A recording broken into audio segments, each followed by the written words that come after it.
প্রিয় দর্শক, আপনাদের সবাইকে স্বাগত জানাচ্ছি আমাদের আজকের স্পোর্টস ডেইলিতে। সাথে রয়েছে আমি রাইসুল ইসলাম। গণমাধ্যমের শিরোনাম নিয়ে সাজানো আমাদের স্পোর্টস ডেইলি, চলুন শুরু করা যাক। ঘটনাবহুল একটি দিন আজকে বাংলাদেশের ক্রীড়ার ইতিহাসে।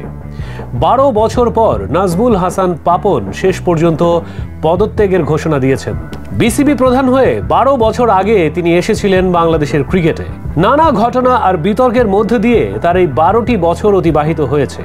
নানা মহল থেকে বিভিন্ন সময়ে তার পদত্যাগের কথা উঠলেও শেষ পর্যন্ত তিনি ছিলেন স্বমহিমায়। 12 বছর পর আজ তিনি পদত্যাগের ঘোষণা দিয়েছেন। নাজমুল হাসানের পদত্যাগের পরপরই বিসিবি প্রধান হিসেবে মনোনীত হয়েছেন সাবেক বাংলাদেশ ক্রিকেট দলের ক্যাপ্টেন এবং প্রধান নির্বাচক ফারুক আহমেদ। নাজমুল হাসানের পদত্যাগের পর বাংলাদেশ ক্রিকেট বোর্ড বিসিবির নতুন সভাপতি নির্বাচিত হয়েছেন ফারুক আহমেদ। বিসিবির পরিচালকদের ভোটে তাকে সভাপতি নির্বাচিত করা হয়েছে বলে জানা গেছে। এক ইমেইলের মাধ্যমে তিনি তার পদত্যাগপত্র পাঠিয়েছিলেন। সূত্র জানিয়েছে, বোর্ডের নীতি নির্ধারণী পর্যায়ে পরিচালনা পরিষদের জরুরি সভা ডাকা হয়েছিল বিসিবিতে। সচিবালয়ে অবস্থিত যুব ও ক্রীড়া মন্ত্রণালয়ের কনফারেন্স রুমের এই বৈঠকে অনলাইনে যোগ দিয়ে পদত্যাগ করেন তিনি। সর্বসম্মতিক্রমে তার পদত্যাগপত্র গৃহীত হয়েছে। এদিকে বাংলাদেশ পাকিস্তানের প্রথম টেস্ট ম্যাচের প্রথম সেশন গেল একটি বলও মাঠে না গড়িয়ে। শুধু তাই নয়, এমনকি টসটা পর্যন্ত হয়নি। বাংলাদেশ পাকিস্তানের মধ্যকার প্রথম টেস্টে বাগড়া দিয়েছে বৃষ্টি। ভেজা আউটফিল্ডের কারণে খেলা শুরু হতে দেরি হয়েছে। বাংলাদেশ সময় সকাল 10টায় টস হওয়ার কথা ছিল, কিন্তু বৃষ্টির কারণে প্রথম সেশন পর্যন্ত টস করতে পারেনি পাকিস্তান এবং বাংলাদেশ। গোল উদযাপনের নানা ধরন আমরা দেখি, তবে এবার গোল উদযাপন করতে মিরাজুল যেটি করেছেন সেটি বাংলাদেশের ক্ষেত্রে একেবারেই নতুন।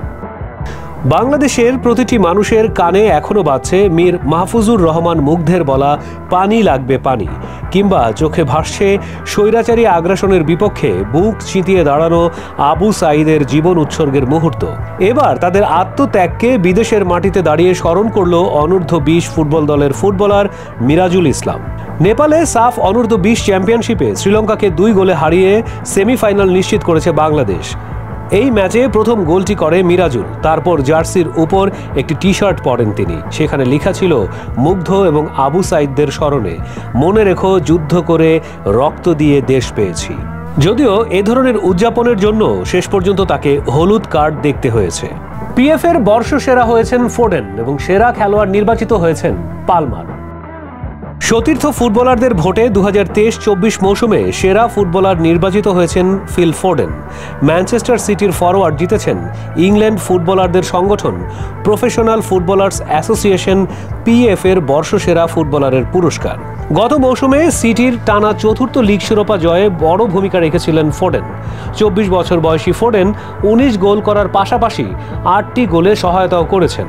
ফোডেন শুধু পিএফ এর বর্ষসেরা পুরস্কারই জেতেননি, 2023-24 প্রিমিয়ার লিগের বর্ষসেরা এবং ফুটবল রাইটার্স অ্যাসোসিয়েশনের বর্ষসেরা খেলোয়াড়ের পুরস্কারও জিতেছেন। সিটির ফুটবল পরিচালক টিকি বেগেরিস্তিন বলেছেন, ম্যানচেস্টার সিটিতে আমরা যা কিছু ধারণ করি, ফোডেন তার সবকিছুরই প্রতিনিধিত্ব করে।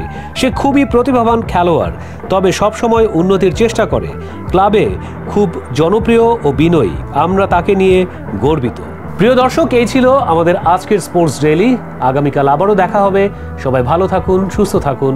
আল্লাহ হাফেজ।